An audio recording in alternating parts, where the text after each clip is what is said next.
10वीं और 11वीं की छात्राओं को हम मेरिट बेसिस, जिनका मेरिट अच्छा होता है, उन मेरिट बेसिस पर हम बच्चों को चयनित करते हैं।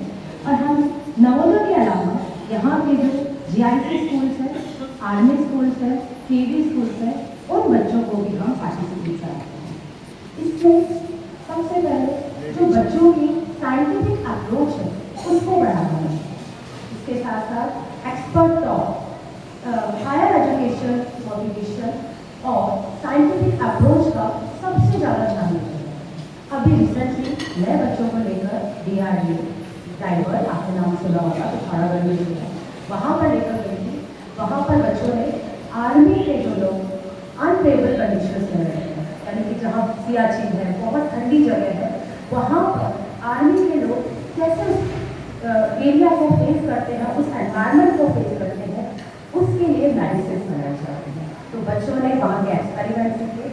फिर उसके बाद हम बच्चों को cold water research institute Champawat में जो है, हम बच्चों को वहाँ पर भी लेके गए और वहाँ पर बच्चों ने कोल्ड वाटर फिशरीज के साथ, यानी कि जो ऐसे फार्मर्स हैं जो कोल्ड वाटर फिशरीज पर काम कर रहे हैं और रिसेंटली जो नई नई फिश पर टेक्निक्स पर काम किया जा रहा है, वो सब बच्चों ने वहाँ पर सीखा। नॉर्मली हम ये देखते हैं कि किसी भी विद्यालय को बनाने के लिए वहाँ की इमारत का कोई रोल नहीं होता, वहाँ के पेड़ों और बच्चों का सबसे इम्पोर्टेंट रोल होता है।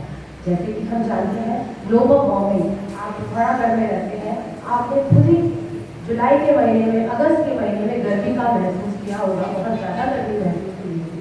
तो इसका मेन कारण ग्लोबल वार्मिंग है। और हम ये चाहते हैं कि शिक्षा के साथ साथ प्रकृति का भी संरक्षण हो। अब मैं HM होने के नाते लड़कियों की जो मेन प्रॉब्लम है, देखिए लड़कियां हमारे पास 13 से 17 साल की हैं, एडोलसेंट एज की हैं, तो कंडीशन ये होती है कि उम्र में कुछ अट्रैक्शन वगैरह रहता है, वो सब इस उम्र से गुजरते हैं।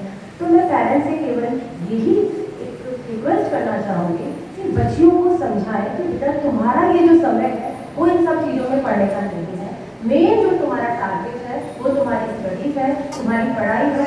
एक बार तुम अपनी पोस्ट पर किसी पर पहुंच जाओ, ये सब चीज़ों के लिए, हर चीज़ के लिए समय आएगा। तो मैं हर पेरेंट्स से यही रिक्वेस्ट करना चाहूँगी। और कुछ पेरेंट्स क्या करते हैं, अपने बच्चों को फ़ोन दे देते हैं और पेरेंट्स आके हमसे, मेरे पास फ़ोन आते हैं कि मैम 7 दिन हो गए बच्चे ने बात नहीं की, 10 दिन हो गए बच्चे ने बात नहीं की। तो ऐसा क्यों होता है? क्योंकि आपने उसको फ़ोन दे दिया, उसका जितना भी एक्स्ट्रा टाइम है वो फ़ोन में चल रहा है। और आप न्यूज़ में भी देखते हैं कि आजकल इंस्टाग्राम है, हमारे जो बच्चे हैं वो जेनजी है, और इंस्टाग्राम और जेनजी का बहुत ही कनेक्शन है। और बच्चे क्या करते हैं, इंस्टाग्राम देख करके वही चीज़ अपने साथ करना चाहते हैं। और एडोलसेंट एज भी ऐसी है कि उसमें हर बच्चा ये चाहता है कि जो एडवेंचर एनवायरनमेंट में हो रहा है वो एडवेंचर में अपने साथ करो, अपने ऊपर सारे एक्सपेरिमेंट करो, और जो भी इस समय पर एडिक्शंस आते हैं वो सेम किसी एडोलसेंट एज में आते हैं। तो मैं पेरेंट्स से यही रिक्वेस्ट करना चाहूँगी कि बच्चों को स्पेशली ये सब